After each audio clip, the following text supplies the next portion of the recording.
Señoras, señores, Paul Claudel ha dicho en una página indigna de Paul Claudel que los espectáculos que nos esperan, más allá de nuestra muerte física, no se parecerán sin duda a los que nos muestra Dante en el infierno, en el purgatorio y en el paraíso.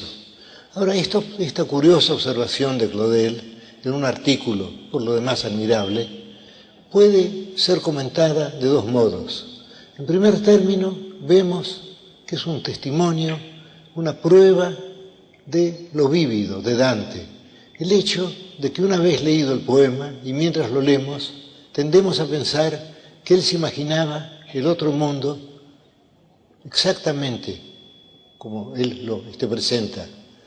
Es decir, nosotros creemos, desde luego esto es absurdo, que Dante creía que una vez muerto, él se encontraría después con la montaña inversa del infierno, con las terrazas del purgatorio y con los cielos concéntricos del paraíso, y que además hablaría con sombras de la antigüedad clásica, algunas, que conversarían con él en tercetos en italiano. Eso es, evidentemente, absurdo. Y además tenemos, desde luego, esta observación de Claudel corresponde no a lo que razonan los lectores, porque razonándolo se darían cuenta que es absurdo, pero a lo que sienten y a lo que puede alejarlos del placer, de la intensa emoción de la lectura de la obra de Dante.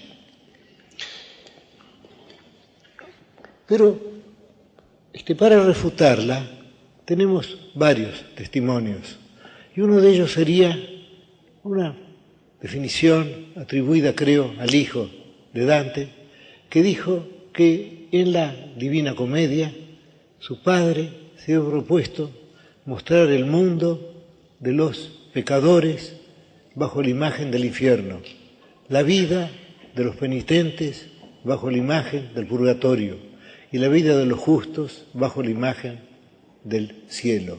Es decir, no se leyó aquello de un modo solamente literal. Y tenemos además el testimonio de Dante en la epístola dedicada a Can Grande de la Scala.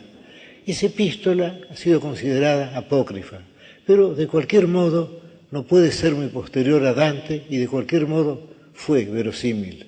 Y en esa epístola Dante dice que su comedia puede ser leída de 4 modos distintos, y uno de esos modos es el modo literal, y los otros son, por ejemplo, el modo alegórico.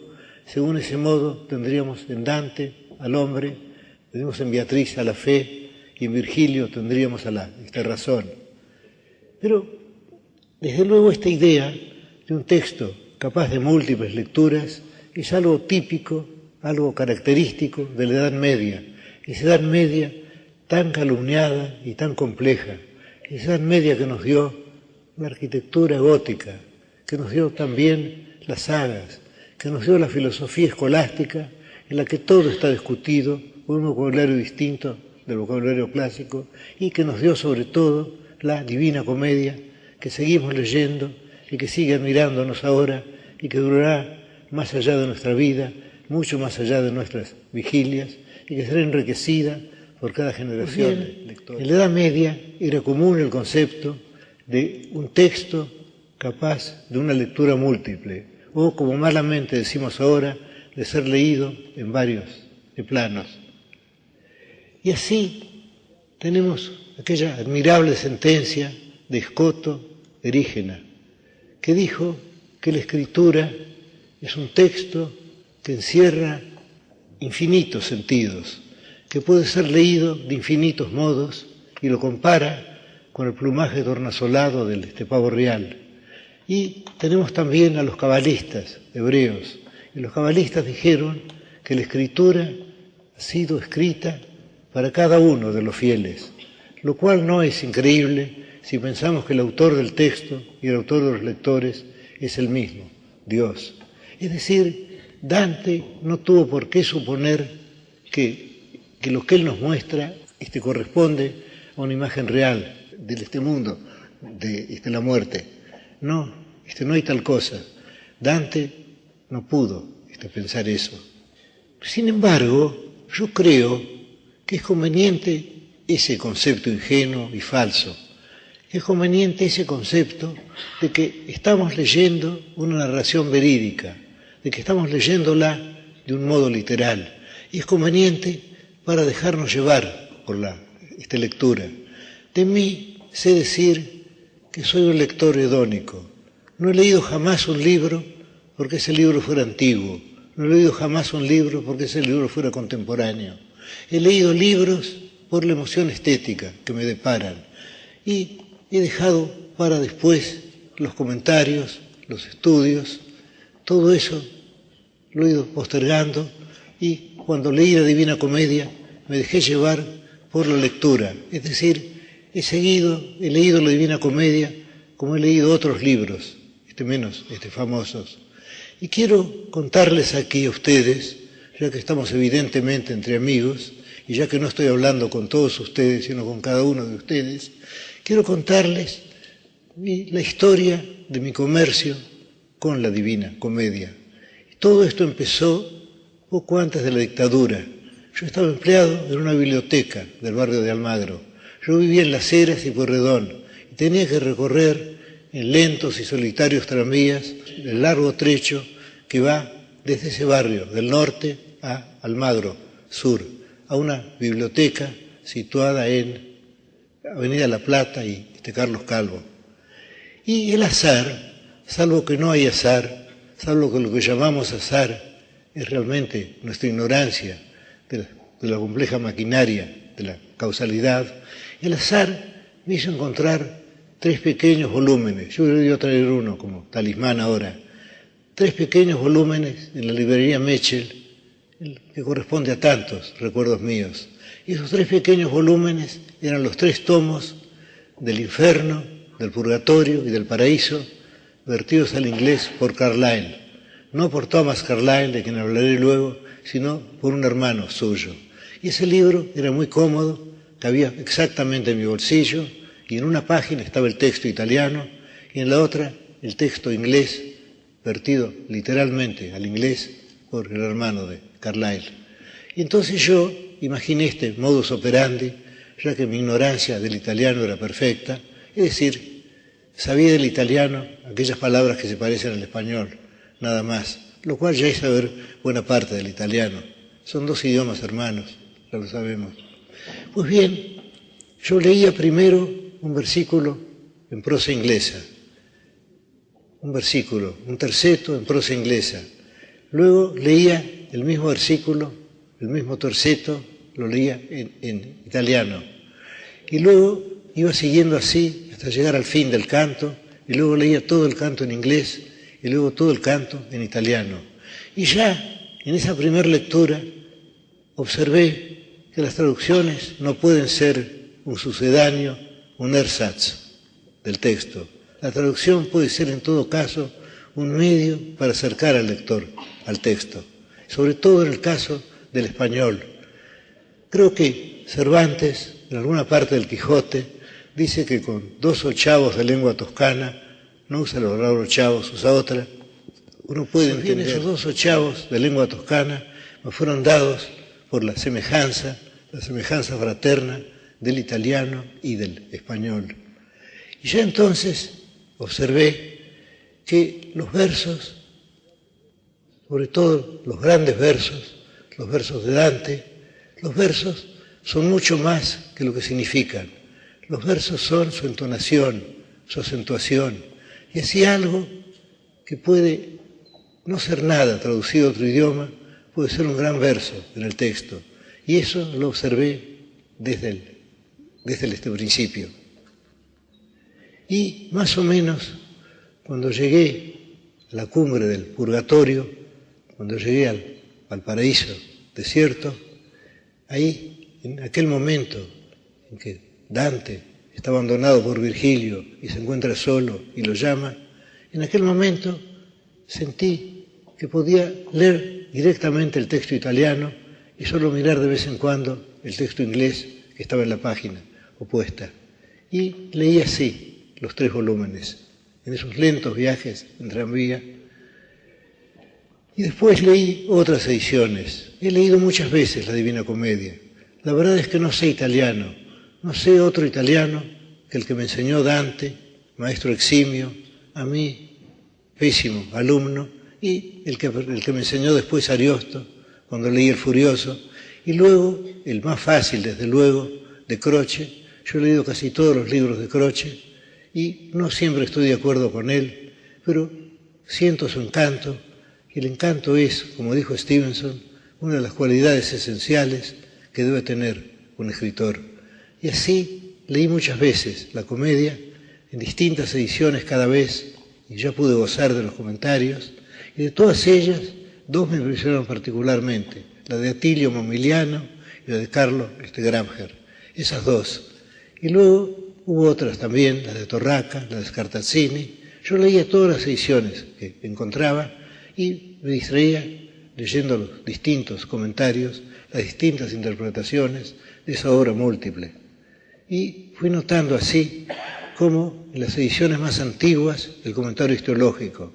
Luego viene, sobre todo en el siglo XIX, el comentario histórico, el comentario literario.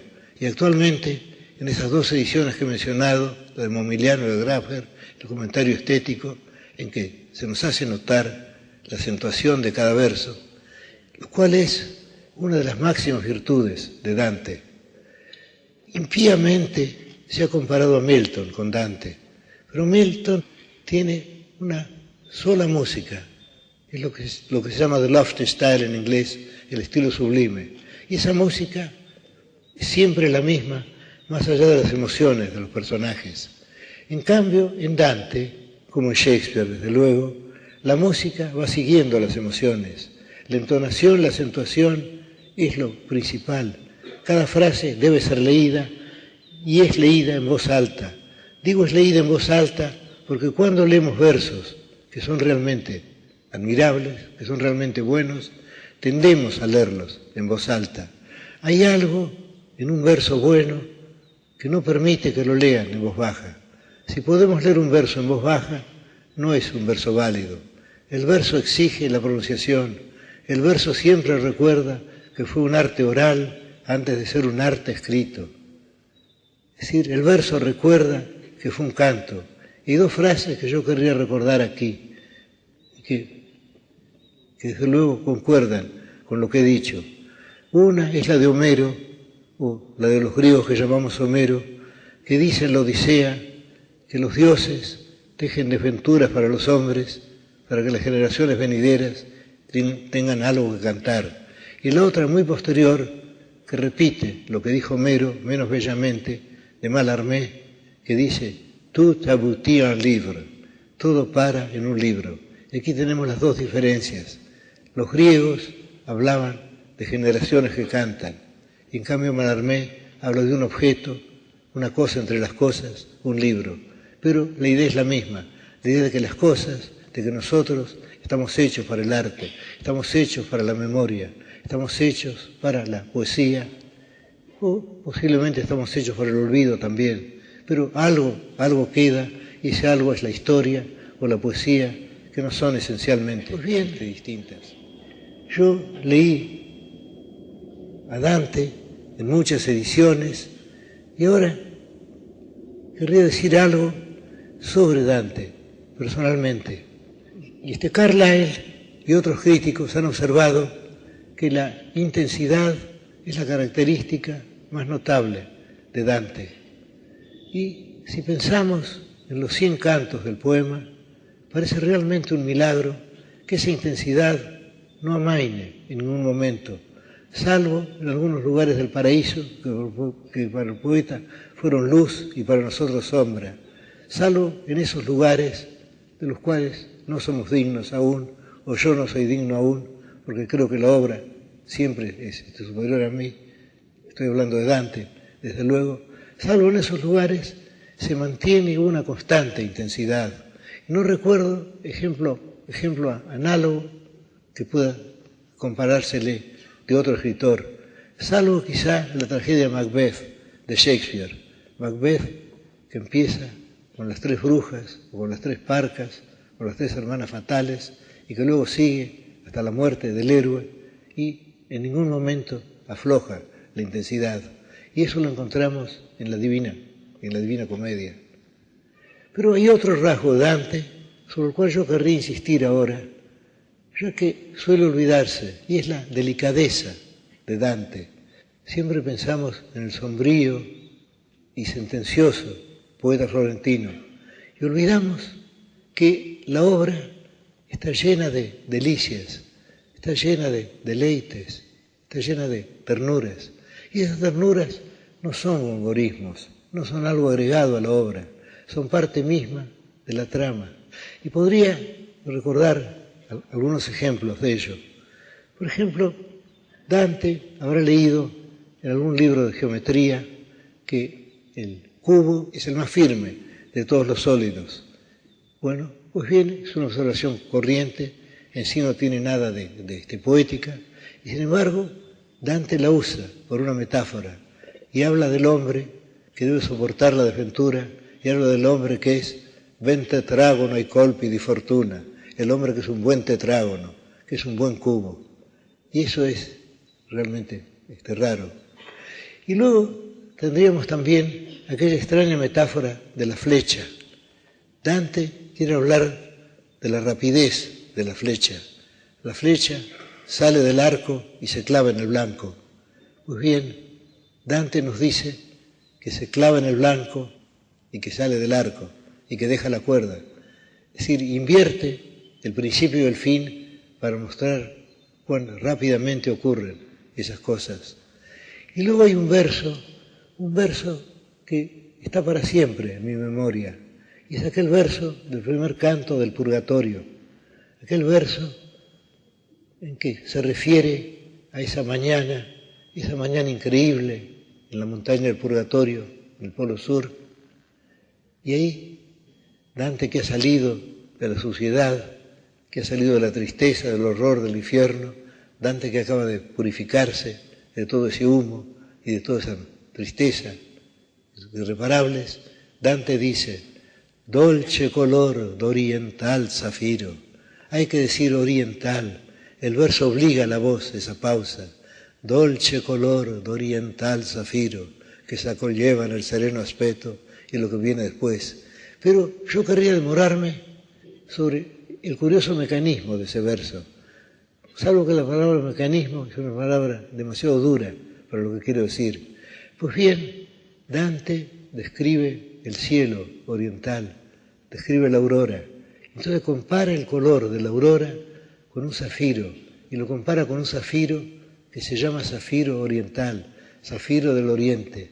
Entonces tenemos en dolce color d'oriental zafiro, tenemos como un juego de espejos, ya que el oriente se explica por el color del zafiro, y ese zafiro es un zafiro oriental, es decir, un zafiro en el cual que está cargado de la riqueza de toda la palabra oriental, que está lleno, digamos, de las 1001 noches, que Dante no conoció, pero sin embargo ahí están. Y luego tendríamos aquel otro famoso verso final del canto quinto del infierno, que cade como corpo morto, cade. Pues bien, ¿por qué retumba la caída? La caída retumba por la repetición de la palabra. Toda la Divina Comedia está llena de felicidades de ese tipo. Pero lo que la mantiene, sobre todo, es el hecho de ser narrativa. Cuando yo era joven se despreciaba lo narrativo, se lo llamaba anécdota, y se olvidaba que la poesía empezó siendo narrativa. Es decir, en las raíces de la poesía está la épica, y la épica, que es el género poético primordial, es narrativo. Es decir, en la épica está el tiempo, en la épica hay un antes, un mientras y un después. Todo eso está en la poesía. Pues bien, yo aconsejaría al lector que se olvidara, digamos, de las discordias de los güelfos y gibelinos, que se olvidara de la escolástica, que se olvidara incluso de la mención de las alusiones mitológicas o de los versos de Virgilio, que Dante repite, a veces mejorándolos, siendo excelentes versos como son en latín, que se olvidara de todo eso y que siguiera el relato.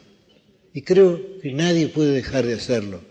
Entramos en el relato y entramos de un modo casi mágico, porque actualmente, cuando se cuenta algo sobrenatural, se trata de un escritor incrédulo que se dirige a lectores incrédulos y tiene que preparar lo sobrenatural. En cambio, Dante no necesitaba eso. Nel mezzo del cammin di nostra vita mi ritrovai per una selva oscura. Es decir, a los 35 años me encontré en mitad de una selva oscura que puede ser alegórica, pero en la cual creemos físicamente. A los 35 años, porque en los Salmos se aconseja la edad de 70 años a los hombres prudentes. Se entiende que después todo es lo que llaman en inglés weariness of the flesh, todo ya es tristeza, todo eso sobra. De modo que cuando Dante escribe nel mezzo del cammin di nostra vita, no está usando una vaga frase retórica, está diciéndonos exactamente la fecha de la visión. ¿De la visión? ¿De qué visión? Yo no creo que Dante fuera un visionario. Una visión es algo más breve. Es imposible una visión tan larga como la de esta Divina Comedia. No puede ser así. La visión fue una visión voluntaria. Y creo que debemos abandonarnos de esa visión y leerla. Y aquí llegamos a un tema muy interesante, que es el tema de la fe poética. Dijo Coleridge que la fe poética es la suspensión voluntaria de la incredulidad. Y es fácil ilustrar esto. Por ejemplo, si asistimos a una representación de teatro, sabemos que en el escenario hay hombres disfrazados que repiten palabras que Shakespeare o Ibsen o Pirandello les han puesto en la boca, pero nosotros aceptamos que esos hombres no son disfrazados, que ese hombre disfrazado que monologa lentamente las antesalas de la venganza es realmente el príncipe de Dinamarca, Hamlet. Nos abandonamos a eso. En el cinematógrafo es aún más curioso el procedimiento, porque estamos viendo no ya a disfrazados, sino fotografías de disfrazados, y sin embargo creemos en ellos mientras dura la representación. Y en el caso de Dante, como he dicho, es tan vívido todo que llegamos a suponer que Dante creyó en su otro mundo, de igual modo que creyó, como bien pudo creer, en la geografía geocéntrica y no en la geografía heliocéntrica, o en la astronomía geocéntrica y no en las otras astronomías que han seguido después. He dicho, creemos eso, que conocemos profundamente a Dante. Creo que conocemos a Dante como no conocemos a ningún otro poeta. Lo conocemos, ante todo, por un hecho que fue señalado por Paul Groussac, el hecho de que la comedia está escrita en primera persona. Y eso no es un mero artificio gramatical, eso no significa decir vi en lugar de vieron o en lugar de fue. No, significa algo más. Significa que Dante es uno de los personajes de la comedia. Y esto, según señala Groussac, fue un rasgo nuevo.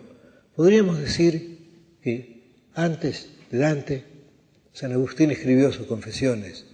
Pero esas confesiones, precisamente por su retórica espléndida, no están tan cerca de nosotros como lo está este Dante, ya que la espléndida retórica del africano se interpone entre lo que quiere decir y lo que nosotros oímos.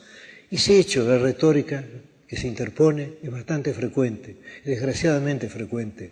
La retórica debería ser un puente, un camino, y a veces es una muralla, un obstáculo.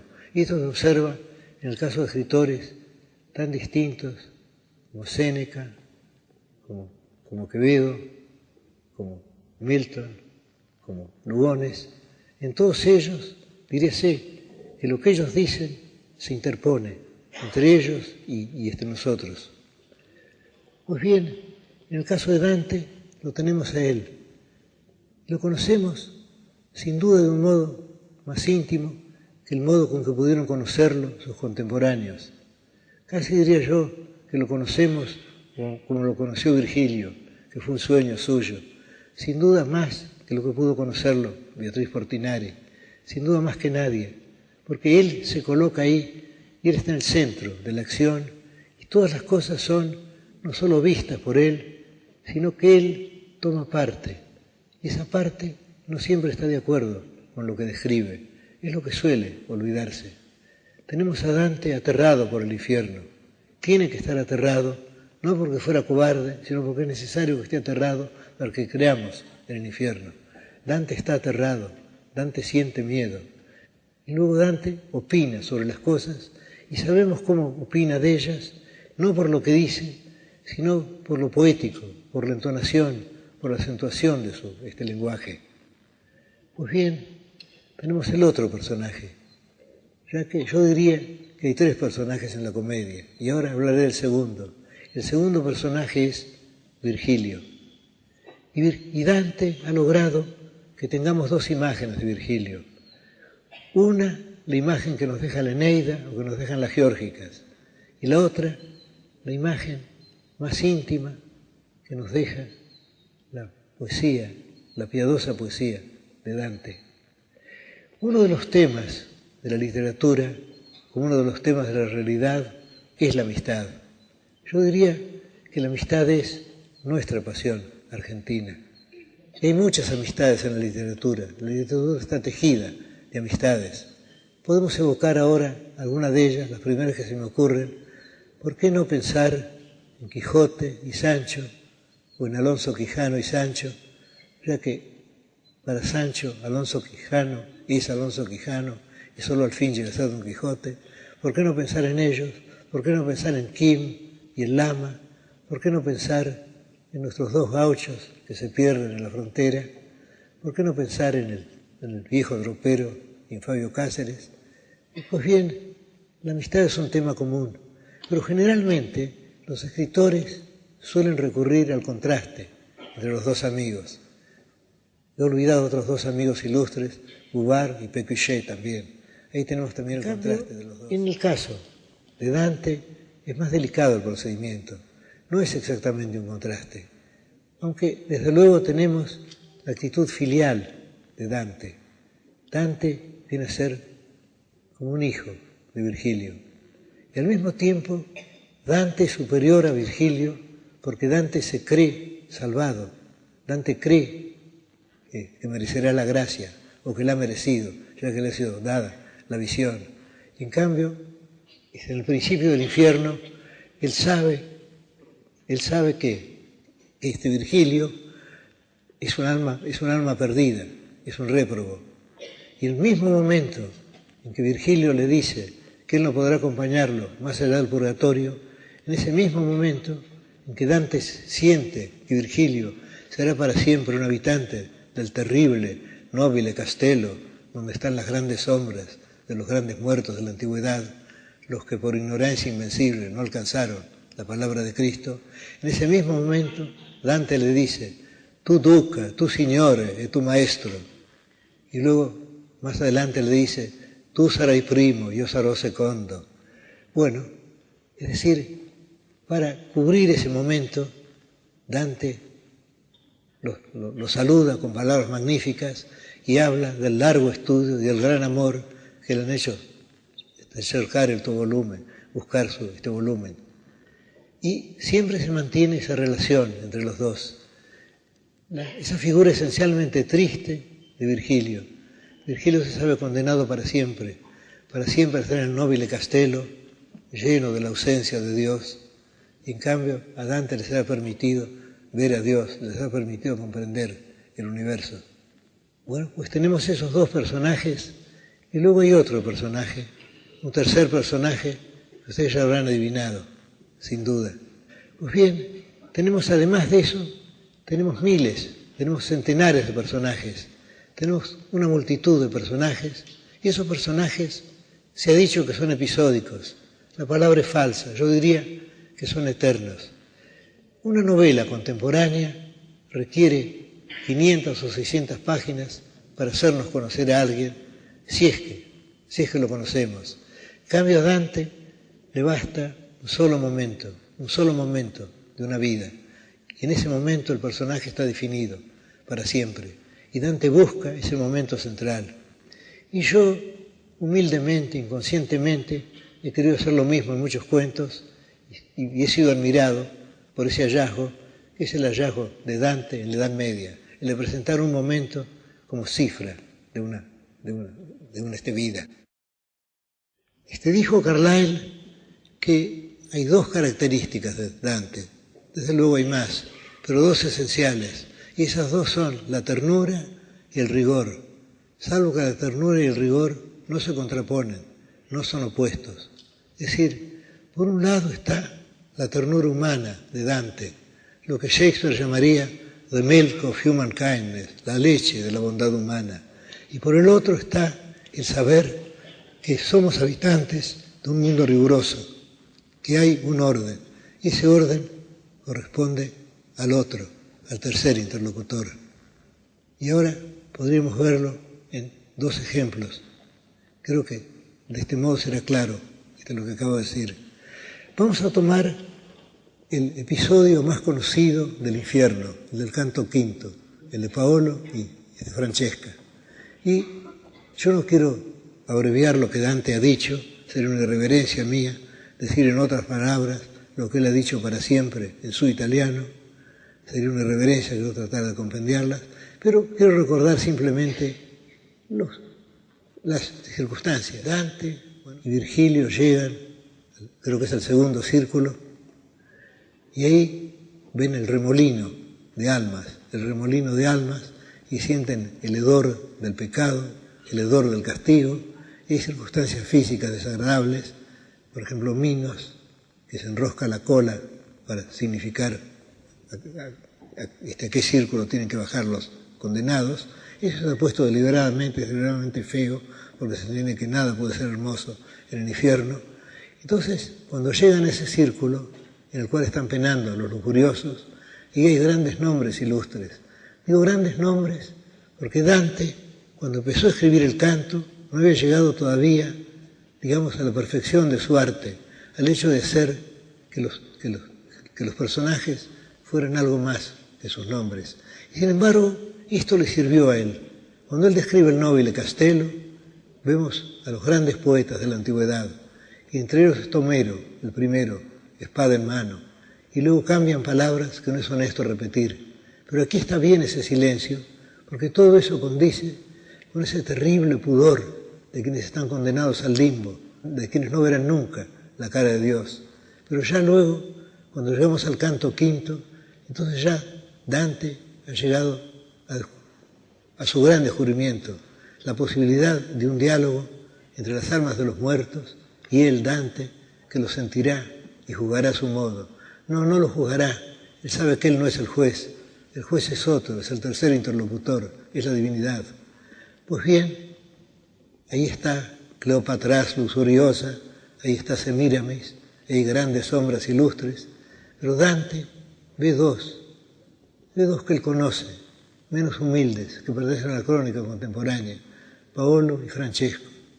Y entonces él sabe cómo han muerto ellos, los dos adúlteros. Estamos en el infierno, estamos ante dos réprobos, y Dante los compara con dos palomas llamadas por el deseo, porque la sensualidad tiene que estar también en esa escena, en lo esencial de la escena. Entonces se acercan a él, y Francesca, que es la única que habla, Paolo no puede hablar, le agradece que los haya llamado y le dice estas palabras patéticas: si fosse amico el rey del universo, si fuera amigo el rey del universo. Es decir, dice el rey del universo porque no puede pronunciar el nombre de Dios, ese nombre está vedado en el infierno y en el purgatorio, tienen que decir el otro, o aquí el rey del universo. Entonces dice: si fuera amigo el rey del universo, dice esa alma perdida, le rogaríamos a él por ti, ya que tú tienes lástima de nuestros males. Y entonces ella cuenta su historia, y la cuenta dos veces. Y la primera vez la cuenta de un modo reservado, pero insiste en el hecho de que ella sigue estando enamorada de Paolo, sigue estando enamorada porque el arrepentimiento es imposible en el infierno, el arrepentimiento está vedado en el infierno, de modo que ella sabe que ha pecado, pero sigue fiel a su pecado. Y esto le da una grandeza heroica. Sería terrible, por ejemplo, que se lamentara, que se arrepintiera, que se quejara de lo ocurrido. No, Ella acepta ese castigo, sabe que ese castigo es justo y sigue queriendo. Luego Dante tiene una curiosidad. A él no le interesa el adulterio, a él no le interesa de qué modo fueron descubiertos y cómo los mataron. A él le interesa algo mucho más íntimo. A él le interesa saber cómo supieron que estaban enamorados, cómo se enamoraron, cómo llegó el tiempo de los dulces suspiros. Y le hace esa pregunta. Y aquí quiero apartarme de lo que estoy diciendo para recordar un pasaje, quizá una estrofa, quizá la mejor estrofa de nuestro Lugones, que inspirada sin duda por el canto quinto de la Divina Comedia. Es el poema que se titula, creo, Alma Venturosa. Y dice así: al promediar la tarde de aquel día, cuando iba mi habitual adiós a darte, fue una vaga congoja de dejarte, lo que me hizo saber que te quería. Un poeta inferior hubiera dicho que el hombre sintió una gran tristeza al despedirse de la mujer y hubiera dicho que se veían raramente. En cambio aquí, al promediar la tarde de aquel día, cuando iba mi habitual adiós a darte, un verso feo a causa del hipérbolo, pero eso no importa. Es decir, mi habitual adiós se veían frecuentemente y luego fue una vaga congoja de dejarte, lo que me hizo saber que te quería. Es decir, el tema es esencialmente el mismo del canto quinto del infierno de Dante. El hecho de dos personas que descubren que están enamoradas, de dos personas que ya están enamoradas y que no lo saben. Y eso es lo que Dante quiere saber y quiere que ella le cuente cómo ocurrió eso. Entonces, ella le refiere el hecho que ustedes recordarán, aquello de que leían un día para deleitarse, leían sobre este Lancelote, cómo lo quejaba el amor. Dice que estaban solos y que no sospechaban nada. No sospechaban que estaban enamorados. Ella le dice que estaban leyendo ese libro, que a veces que se ruborizaron, pero que hubo un momento cuando le llamo il lisiato riso de ser baciato con tanto amante, sí, cuando leímos que la deseada sonrisa fue besada por tal amante, la boca me baciò tutto tremante. Y aquí hay algo que no dice Dante, pero algo que se siente a lo largo de todo este episodio y que le da quizá su virtud. Y es esto: Dante, con infinita piedad, nos refiere ese destino de los dos amantes y se siente al mismo tiempo que él envidia ese destino. Ellos están en el infierno, él se salvará, pero ellos se han querido y él no ha logrado el amor de la mujer que quiere, de Beatriz. De modo que en esto, questo, camai da me non fia diviso, hay una jactancia también. Y esto tiene que sentirlo Dante como algo terrible, porque él ya está dividido de ella. En cambio, esos dos réprobos están juntos, no pueden hablarse, giran en el negro remolino, sin ninguna esperanza, ni siquiera nos dice Dante la esperanza de que su sufrimiento cese, pero sin embargo están juntos, y cuando ella habla, ella usa el nosotros, es decir, ella habla por los dos, de algún modo están juntos para la eternidad, es decir, comparten el infierno, y eso para Dante tiene que haber sido una suerte de este paraíso. He hablado de este episodio, y luego él los ha oído, está muy emocionado, y luego él cae como cae un cuerpo muerto, y ahí cesa el episodio, y luego ya entramos en los otros cantos en que los muertos van hablando, y cada uno se define, y cada uno se define para siempre en un solo instante de su vida. Dante no necesita la sucesión cronológica ni la evolución.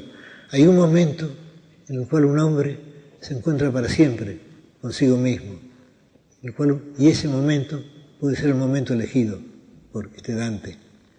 Ahora bien, se ha dicho que Dante es cruel con Beatriz, se ha dicho que Dante condena a Beatriz, pero esto es ignorar el tercer personaje. He hablado de Dante, he hablado de Virgilio, y el tercer personaje es la divinidad, el tercer personaje es Dios, y eso no coincide con Dante. Quienes no comprenden la Divina Comedia dicen que Dante la escribió para castigar, para vengarse de sus enemigos y para premiar a sus amigos. Nada más falso. Tenemos esa frase falsísima de Nietzsche que dice que Dante es la hiena que versifica entre las tumbas. La hiena que versifica, es una contradicción. Pero Dante sabe que hay pecados imperdonables, que hay pecados capitales.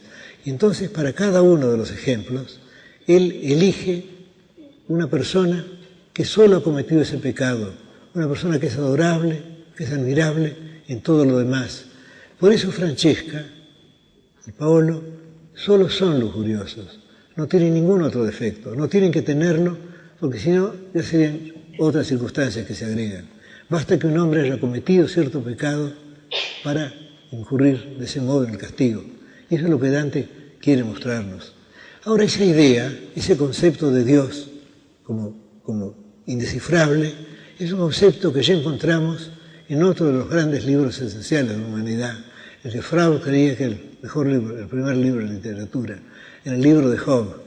Ustedes recordarán cómo Job condena a Dios, cómo sus amigos lo justifican y cómo al fin Dios habla desde el torbellino y rechaza igualmente a quienes lo justifican y a quienes lo acusan. Dios está más allá de todo juicio humano. Y Dios, para ilustrar esto, se sirve de dos ejemplos extraordinarios. Se sirve de la ballena y del elefante. Es decir, busca dos monstruos.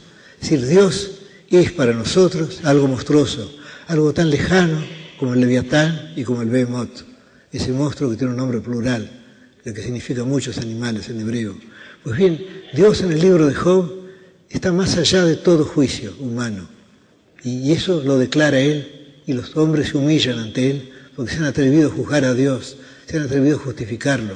Él no precisa justificaciones. Él está, como diría Nietzsche, más allá del bien y del mal. Es otra categoría.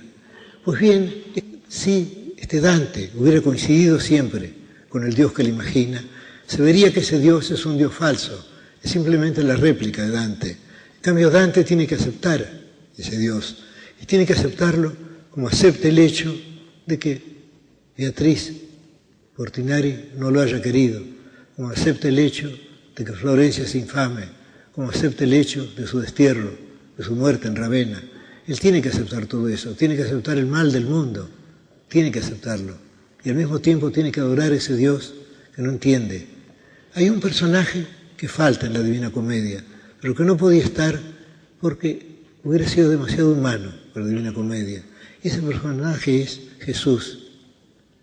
Jesús no aparece en la Divina Comedia, ese le estaba vedado, era una persona. Quiero llegar, por fin, al segundo episodio. Y ese episodio es para mí el más alto de la Divina Comedia. Se encuentra, creo, en el canto 26 o 27, no recuerdo bien. Yo hace muchos años que no releo la Divina Comedia. Estoy ciego. Ese episodio se encuentra, creo que en el canto 26 del infierno, y es el episodio de Ulises. Yo escribí alguna vez un artículo titulado El enigma de Ulises. Lo publiqué, lo perdí después y voy a tratar de reconstruirlo ahora para ustedes, porque creo que es el más enigmático de los episodios de la comedia, y quizá el más intenso, salvo que es muy difícil, tratándose de cumbre, saber cuál es la más alta. Pero vuelvo al episodio de Ulises. Llegan a una bolla, creo que es la octava, que es la de los embaucadores. Ahí al principio hay una apóstrofe contra Venecia, se dice que bate sus alas en el cielo y en la tierra, y que su nombre se dilata por el infierno, y luego después ven desde arriba los fuegos, y adentro de los fuegos, adentro de las llamas, están las almas de los embaucadores, que están ocultas también, ya que procedieron ocultando. Y esas llamas se mueven. De Dante está por caerse, lo sostiene Virgilio, o la palabra de Virgilio lo sostiene, y luego se habla de quienes están adentro de esas llamas. Y Virgilio menciona dos altos nombres, el nombre de Ulises y el nombre de Diomedes. Y los dos están allí porque fraguaron l'aguato del cabal, fraguaron la emboscada del caballo de Troya, que permitió a los griegos entrar en la ciudadela sitiada. Y ya que hablé del caballo de Troya, Quiero recordar una hermosa imaginación que leí a este respecto. Es algo, la fecha es algo posterior a Dante, está en uno de los Canterbury Tales de Chaucer. Se habla del caballo de Troya y se dice que el caballo no fue, como pudo haberse creído, un caballo de madera lleno de guerreros, esa ficción es burda, sino que el caballo fue un caballo alucinatorio, una visión, una forma que tomó el ejército griego para entrar en Troya. Lo que entró en Troya, lo que entró en la ciudadela, fue el ejército griego, pero por artes mágicas los troyanos lo vieron como un gran caballo de madera, como una ofrenda. Pues bien, ahí están Ulises y ahí está Diomedes. Y Dante quiere conocerlos. Y entonces le dice a Virgilio su deseo de hablar con estas dos ilustres sombras de la antigüedad, con estos grandes héroes claros de la antigüedad. Y Virgilio aprueba su intento. Le dije que sí, pero que lo deje hablar a él, que es mejor que él no le hable, que se trata de griegos soberbios. Y esto se ha explicado de diversos modos. Torcuato Tasso cree que Virgilio quiere hacerse pasar por Homero, pero esta sospecha es del todo absurda, es indigna de Virgilio. Pensemos más bien que Virgilio cantó a Ulises y a Diomedes, y que si Dante los conoció fue porque se los había hecho conocer Virgilio. Podemos dejar esas otras hipótesis de que Dante hubiera sido despreciado por ser descendiente de Eneas o por ser un bárbaro despreciado por los griegos. No, yo creo que hay algo mucho más patético aquí. Pensemos que Virgilio, como Diomedes y como Ulises, es un sueño de Dante. Dante está soñándolos, pero los sueña con tal intensidad, los sueña de un modo tan vívido, que puede pensar que esos sueños, que no tienen otra voz que la que él les da, que no tienen otra forma que la que él les presta, pueden despreciarlo a él, que no es nadie, que no ha escrito aún su Divina Comedia. Es decir, Dante ha entrado en el juego, ha entrado como nosotros entramos. Dante está también embaucado por la Divina Comedia. Piensa, estos son claros héroes de la antigüedad y yo no soy nadie, yo soy un pobre hombre. ¿Por qué van a hacer caso de lo que yo les digo? Y entonces Virgilio les pide que cuenten cómo murieron. Y entonces habla la voz de Ulises, la voz del invisible Ulises. Ulises no tiene cara, Ulises está dentro de la llama y habla Ulises.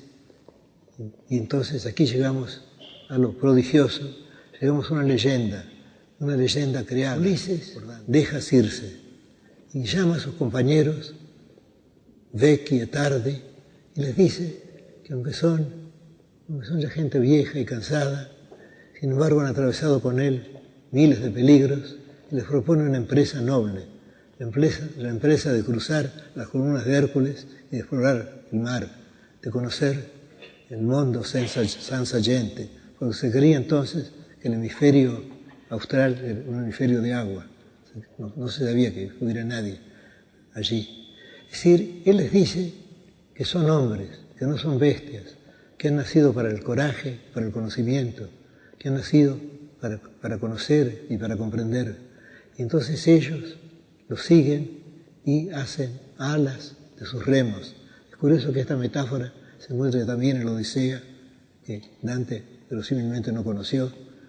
Entonces navegan y dejan atrás a Ceuta y a Sevilla, y luego doblan y entran en el alto mar abierto, y luego doblan hacia la izquierda.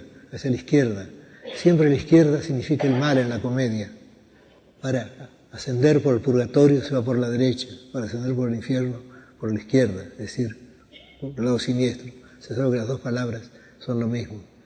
Y luego se nos dice que la noche ve todas las estrellas del otro hemisferio, todas las estrellas, nuestro hemisferio, el hemisferio cargado de estrellas, no el hemisferio boreal que tiene menos estrellas. Y entonces navegan durante 5 meses y luego al fin ven tierra. Y lo que ven es una montaña parda por la distancia, una montaña más alta en ninguna de las que habían visto.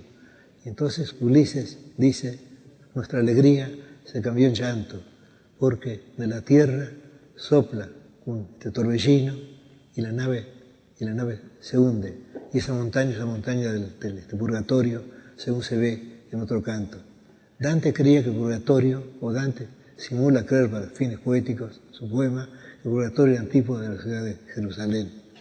Bueno, llegamos a este momento terrible y nos preguntamos, ¿por qué ha sido castigado Ulises?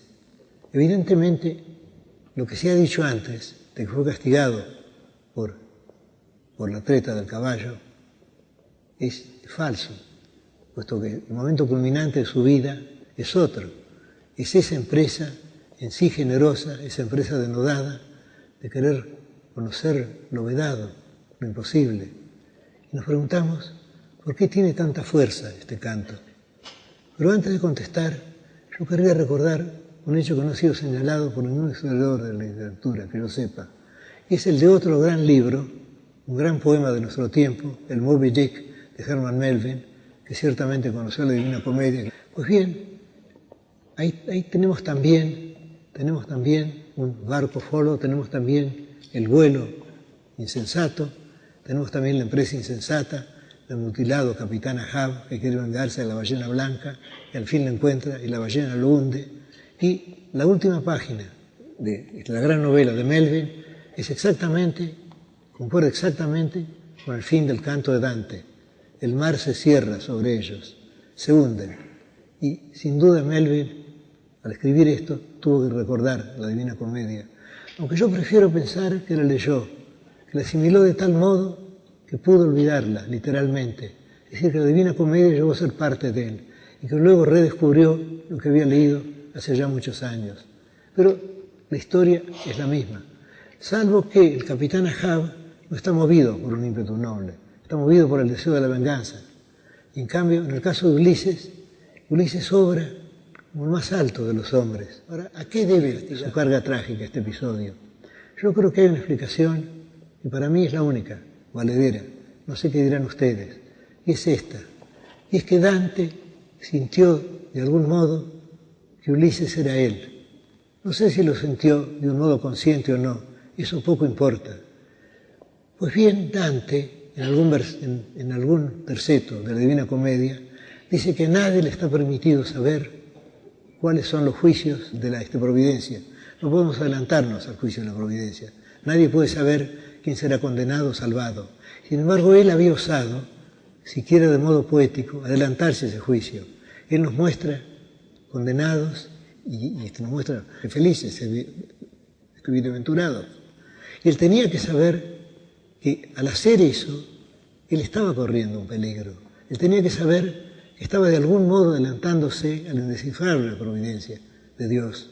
Y por eso el personaje de Ulises tiene la fuerza que tiene, porque Ulises es un espejo de Dante, porque Dante sintió que él merecería acaso ese castigo. Es verdad que él había escrito el poema, que el poema estaba escrito como poema, pero de algún modo él podía estar infringiendo las misteriosas leyes de la noche, de Dios, de la divinidad. Por eso debe su fuerza, creo, el episodio.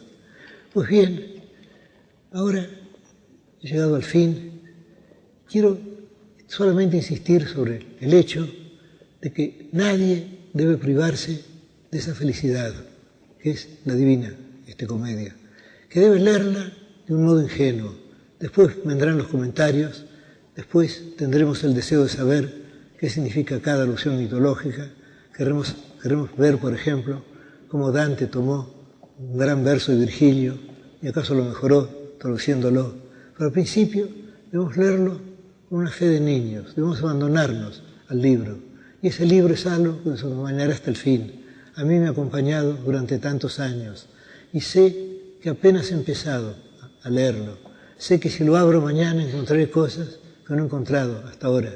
Sé que ese libro irá más allá de mi vigilia y de nuestras vigilias. Muchas gracias.